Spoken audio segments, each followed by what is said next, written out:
Thank you.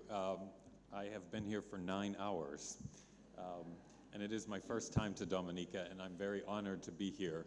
And I am here with the generous support of the Philip Foundation, Family Foundation, and to the efforts of my new friend Herman Charles, who's a native of Dominica. We have been talking to Avi and others about Dominica's very ambitious desire to become the world's first climate resilient nation, and I wouldn't be here if you didn't have that commitment. It is tremendously exciting.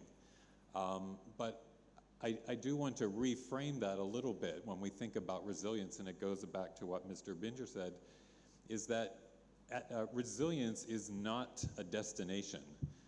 It's not about making a plan, doing some things, getting some finance for it, and you are one day resilient. I want to live forever, and I try to be resilient as much as I can. The older I get, the harder and harder it is. And with climate change, it's going to be like that. You might plan for a different kind of future based on what you've experienced so far, like the hurricanes you've just seen. But back to what Colleen was saying, you need to anticipate the future, and the future is going to look very different than what you might even envision it. It's very important to save coral reefs to build your resiliency and your roofs. But we can't count on those coral reefs to be here forever, given what also Mr. Binger said, that we have unmitigated greenhouse gas emissions, and climate change will continue for a long, long time. And so resilience is really a journey. It's a transformative process that requires a number of things. And I'm going to refer to a friend of mine, Andrew Zolli, who wrote an article called The Verbs of Resilience. And I think it's a really good way of framing a lot of what's already been said, but kind of bundling them into 4 key areas. So to become a resilient system or a resilient society, you need to build regenerative capacity. And these are the things that Mr. Binger was referring to, focusing on education, diversifying your economy. But it's also about awareness raising. And most of all, as Colleen mentioned, it's about building social cohesion and building trust.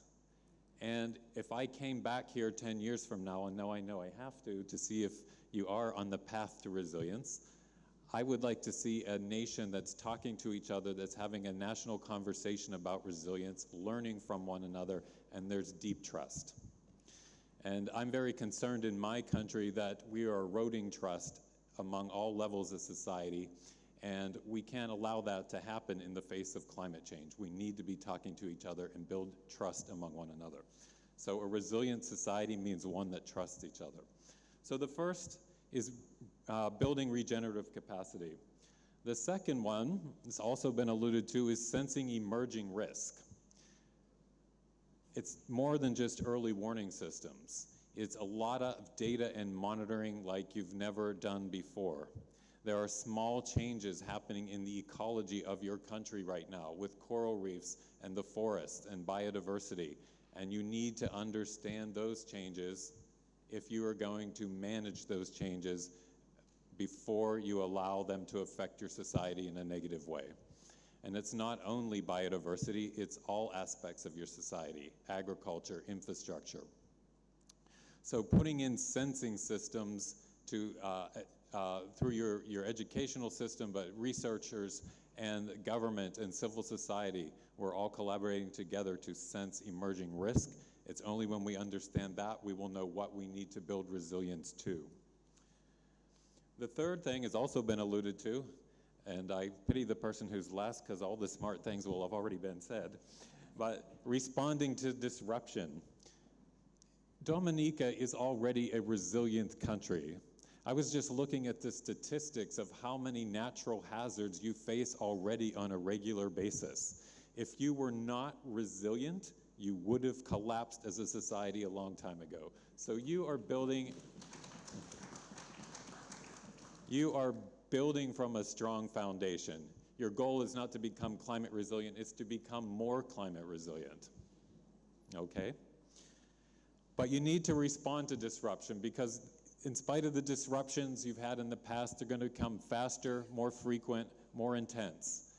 and you constantly need to have that capacity to respond to disasters in a meaningful way, and one that does not, from a person at WWF, that does not harm the environment in the rush to respond to a disaster. At WWF, we have a whole environment and disaster management program that does just that. We worked in Indonesia and Sri Lanka after the Asian tsunami. We worked in Haiti and Nepal after earthquakes. We worked in Colombia and Peru after mudslides, in Pakistan and Guatemala after floods, and just recently we've begun working with the nation of Fiji after Cyclone Winston. And here we are today in Dominica after the hurricanes here. In the rush to build after a disaster, to rebuild what took many years to build, suddenly must be rebuilt quickly, and sometimes we forget that this does tremendous damage to forests, to riverbeds, as we are looking for sand and gravel and concrete to rebuild, and timber to rebuild our homes. So responding to disruption must happen in an environmentally responsible way.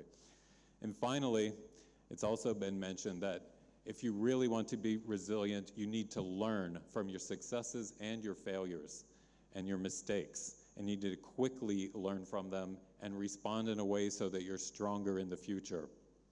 And these are the 4 things that I'd like to leave you with, and thank you for your time.